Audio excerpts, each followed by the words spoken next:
Uncle, কি হয়েছে বাবা? আমাকে কিছু খেতে দেবেন? আমি 2 দিন ধরে কিছু খাই না। তুমি কাঁদছো কেন? আঙ্কেল, আমার খুব ক্ষুধা পেয়েছে। আমি অনেকের কাছে খাবার চাইছি, কিন্তু কেউ দেয়নি।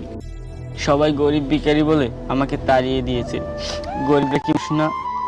গরিবদের কি ক্ষুধা লাগে না? বাবা, ক্ষুধা গরিবদেরও লাগে, আর গরিবরা মানুষও।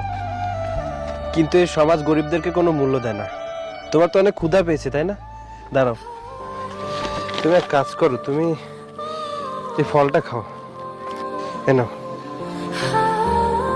আচ্ছা, তুমি পুরোটাই খাও। খাও খাও। আর একটা দেবো? না আঙ্কেল, আমি আর খাবো না, পেট ভরে গেছে। আচ্ছা, এবার বলো কি হয়েছে তোমার? আর তোমার বাবা মা কোথায়? তোমার বাড়িও বা কোথায়?